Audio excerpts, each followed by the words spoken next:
This is Andi Purewal for Boxing News. I'm joined by Richard Riakporhe here in Loughborough. Richard, you're almost there. It's almost fight week, almost a chance to become a WBO world champion. Before we come on to all that good stuff, how are you feeling as camp comes towards a close? Yeah, feeling good, feeling good.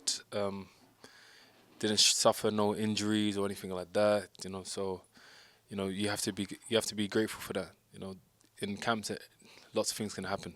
Do those types of things, especially going into the biggest fight of your career for a world title on the line, do those things play on your mind a little bit more than what they might have done previously?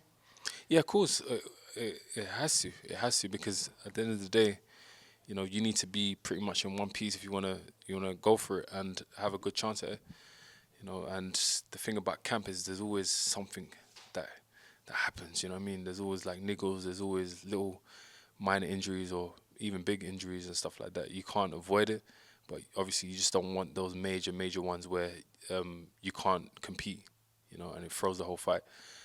I'm a very optimistic individual, so I don't really have a negative way of thinking when it comes to things like that. I always know things are gonna go very well for me, and they do. Next weekend, Richard, you share the ring with somebody you've already shared the ring with, somebody who is known as being a tough, grueling opponent. How has preparation for this fight, this rematch, been in comparison to that camp when you fought previously, if you can remember that camp? That camp, that camp was very different. I think, I wouldn't say we were prepared for that type of style. I didn't realize, that's what he likes to do, come on the inside and work and stuff like that. So we had to just adapt in there and try to deal with it, which we done. We came away with a W, so it worked. And I think now I understand his style. He's done a lot of the same, pretty similar things throughout his career since then. So yeah, we had good preparation for that. Is that something? It's an interesting point you made that Chris has tended to kind of stick to that style. There haven't been these like massive changes or anything to the way that he approaches a fight. Is that a surprise to you that maybe there haven't been noticeable differences? There might be small things that you might have picked up on and that you want to kind of look to exploit, but it's kind of, especially since he's been at world level, he sits on your chest, tries to make it tough and gritty, if you will. Yeah, I think once you get to let's say a certain age, and when you've done something for a long time, it's hard to change. Let's just be honest with that. And us human beings, we're creatures of habit. We tend to do similar things over time. It might not be everything entirely, but most things will be similar. So he can't start bouncing around on his feet agile like a Usyk, for example, at Cruiserweight. It's not him. It's not his style. We know he's gonna be different, and he's gonna be pretty much similar to how he normally is, even if he's like that for a couple rounds. How much do you think the pair of you have improved since that first meeting those years back? Yeah, we both improved a lot, and the results show on his behalf. He's won different championships, so, and obviously myself, I've done this exactly the same, and I've gotten better and better, and managed to knock out my opponents as well, in better fashion. So yeah, we've definitely improved both. So again, interesting point you make in terms of you've knocked out your opponents, you've produced those types of finishes, but people have somewhat still waited for that, not a breakout performance, that performance where everybody sits there and thinks this guy's the best or one of the best in the division. Not saying that Chris has delivered that himself, but he's had those tough fights with the likes of Okoli and what have you, where he's had to come through and he's done tremendously well and has fought at a higher level than yourself. Mm-hmm. When you look at that from that perspective, how do you assess your careers and your journeys and what he's been able to show in the ring compared to what we've seen of you so far? Well, I guess with me, it's just pretty much matchmaking and me having a shot at a world title, for example. People have considered me one of the best cruiserweights in the world without a championship belt, even better than CBS with his belt. And I can imagine for him that must be annoying. Even other champions, they still consider me better than them whilst they're champions, whilst they have a title and I don't. And, you know, the proof is in the pudding. You can see certain things. People are intelligent enough to understand certain attributes and say, hey, this guy is definitely one of the best. Look what he's doing there. You know, look at the way he's maneuvering. Look at his punch power. Look at his gift. Look at his eyes. So definitely, it's just a matter of time. Basically, it's just a matter of time, and that's how I kind of saw my situation with Chris. People wasn't really. People didn't see him as like a crazy world beater, if you know what I mean. You know, they saw him as like a tough fighter, and he's a good fighter. You know, great fighter. But there's just, you know, there's levels. You know, there's levels to everything, and he got an opportunity, which was great, because he had a fight with somebody that he was in. Well, he done many camps with in Lawrence Okoli. They were stable mates. They sparred hundreds and hundreds of rounds with each other. They were comfortable. He was comfortable with him, and on top of that, he stayed with the same coach that taught them both. So, of course, they're gonna have the inside scoop, things that we don't know about his Okoli's weaknesses, and it was I wouldn't say it's easy, but it was easy to come up with a strategy to deal with this opponent and take his title, which they did. So, congrats to them. You know, congrats to them, and that's how he got himself to his position. But now, yeah, now we're coming to the real tests. You know, when you're at that level, you're boxing against the best, and to stay there is very difficult. It's very difficult, and he's going against people that are very hungry. There are people like myself that I believe it's my destiny to carry that belt on next week Saturday, and I will.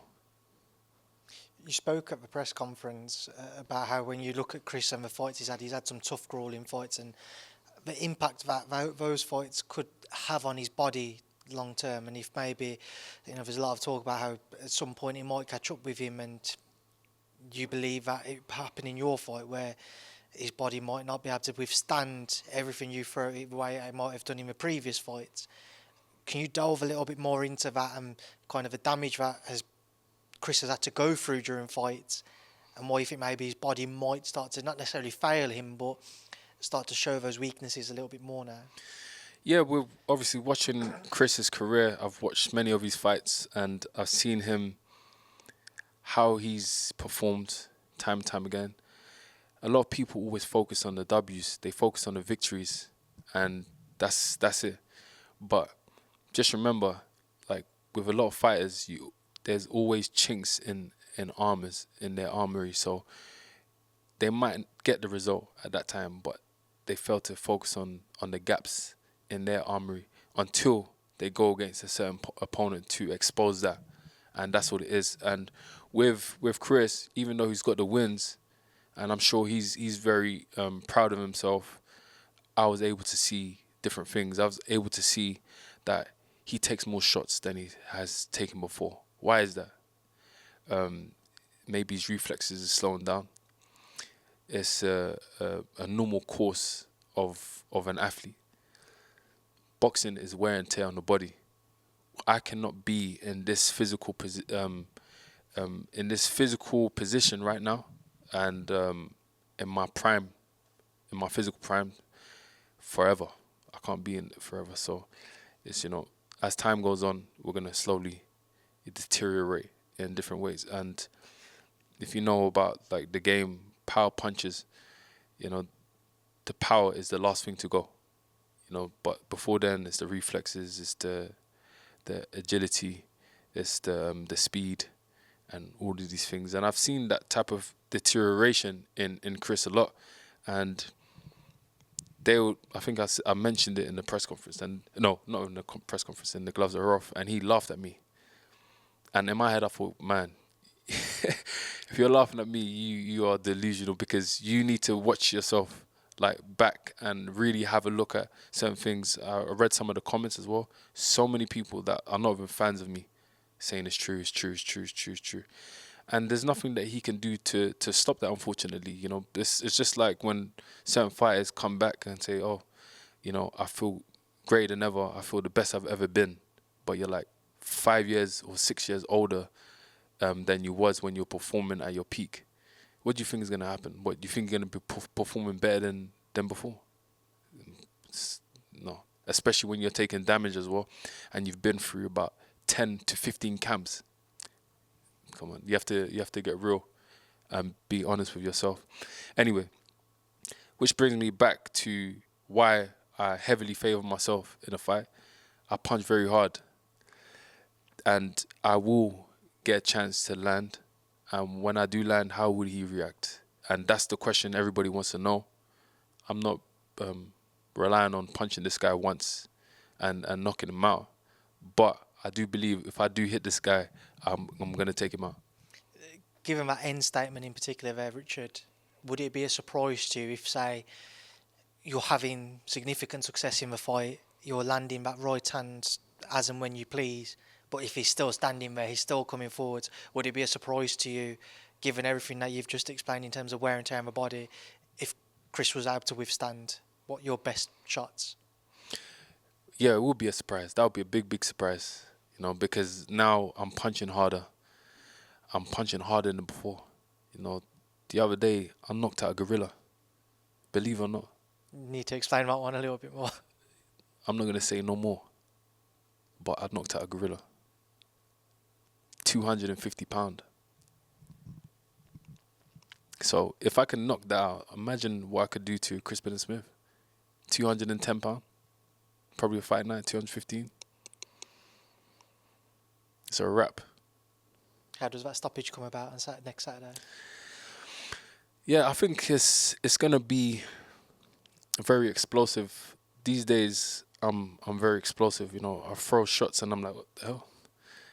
It's like the fight is done. People on the ground, and I have to go and look back at exactly the shots that I threw. I see opportunities in a fraction of a second, and I throw with speed and venom and ferociousness. So I feel like I will get a lot of opportunities in there, and I might get it early. Don't be surprised if I get it early. When Chris had his chance to headline in Bournemouth at the stadium, he said afterwards he couldn't get caught up in the moment because he had a job to do. He had to go fight Lawrence Coley for a world title. You're obviously fighting at Crystal Palace. Has it been on your mind how you're going to try and soak up the atmosphere but focus on the task at hand? Yeah, it's all part of the moment. You have to learn how to enjoy the moment as well. A lot of people put too much pressure on themselves and stuff like that. But I think when you do that, it takes you out of the zone. It takes you out of the flow state, so to speak. You need to just enjoy the moment. I always enjoy the moment when I'm coming out. Singing, dancing. You know what I'm saying? Just in the flow. It's just my time, man. It's my time. It's destiny. You know what I'm saying? So, once I get into that type of mindset, I just feel like I can do whatever. I can come doing cartwheels in there, come doing backflips, clapping all the hands of the fans on the way to the ring. It doesn't matter because I've set my mind to something, not just on that night, but a very, very long time ago, and I've been working towards that, and nothing's going to stop me from winning. One man who'll be a keen observer on Saturday night is Mr. Jai Opetaia. Mm-hmm. Saw him last week in Saudi. He said that he'd love to face the winner of yourself and Chris. He obviously had a recent fight yourself in a rematch with Maris Bridis. How much of Jai Opetaia have you been watching, especially in this, say, last year, 2 years? And how enticing of a fight is that to yourself, a potential unification? Yeah, I think that's amazing. I think that's amazing that I'm in the conversations for this. It's a big opportunity for me. Big opportunity for me, and for him as well. But at the same time, I can't be focusing on, things that's not in front of me right now. CBS is in front of me. WBO World Title is in front of me, and until then, I can't really have these conversations with you. I'm not going to disrespect Chris Billam-Smith by overlooking him and talk about what I want to do next, because I don't want to have a full sense of security going into the fight. So we're focusing entirely on that, and then we can have them discussions. But it's great to know that they're keen to fight, and yeah, let's just see how this goes first, and then we can have them conversations after. Could arguably and potentially is the most exciting chapter of your career, because if you are successful, we mentioned Jai Opetaia, the other titles will be out there. Usyk, as mentioned, dropping back down to cruiserweight as well. Just want to get your thoughts on if Oleksandr Usyk re-entered the frame. Yeah, that's amazing. You know, man, this is like, I see Alexander Usyk as a pure legend. Him and Tyson Fury, legends in the game. You know what I'm saying? They've done things that us fighters dream about, and to be able to share the ring with a fight like that, that's amazing, man. That's something that I dream of myself. You know, I feel like I have a good chance in myself. Yeah, I definitely would take a fight like that against Usyk, and yeah, it's great. I want to be involved with the biggest fights in the industry, and I want to be able to see the biggest purses. You know what I'm saying? So yeah, man, good times. Richard, I have to ask, obviously, a photo recently started to do the rounds and went a little viral of yourself and Madonna. Yeah. Can you talk to me about that relationship? And I had a little joke with Fraser downstairs about it, and he said obviously he's going to be ringside. She might end up sitting on his knee instead in the fight. Yeah, you know, yeah, she's a friend, lovely human being, and that's pretty much it. You know, it's a picture that's taken a while ago, and obviously everybody, the articles came out that we're dating and stuff like that. But nah, that's not the case. That's not the case, man.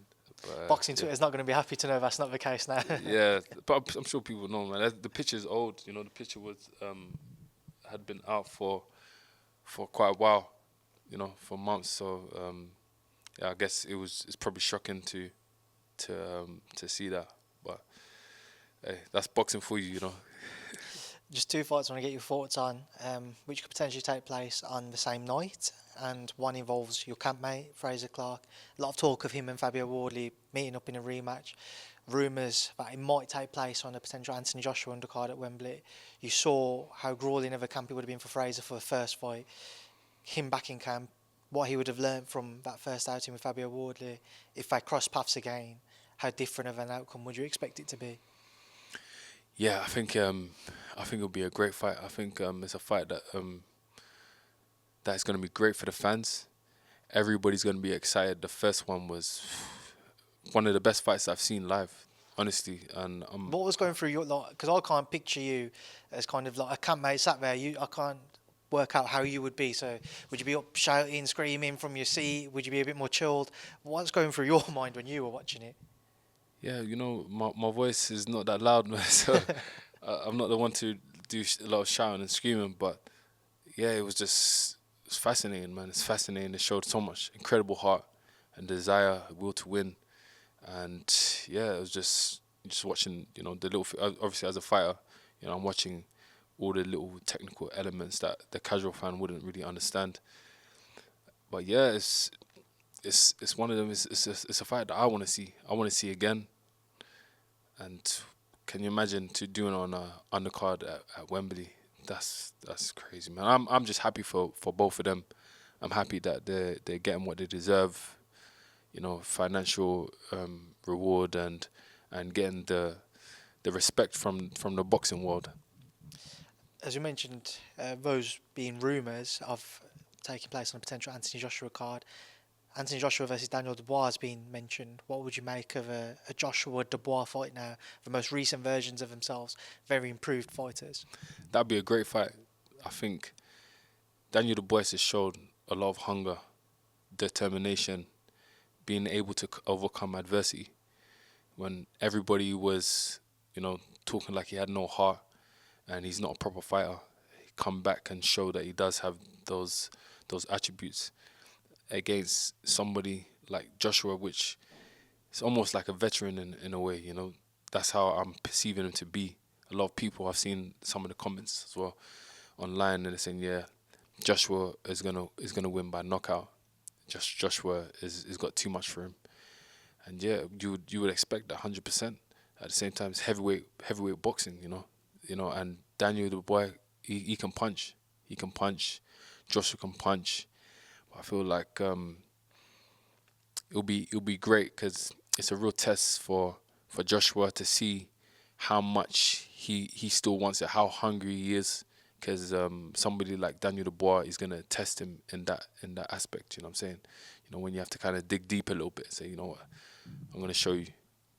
Richard, I'm sure we'll catch you next week. But final thing, look down that camera. Send your next opponent a message. Send Chris Billam-Smith a final word. CBS, take care. See you soon.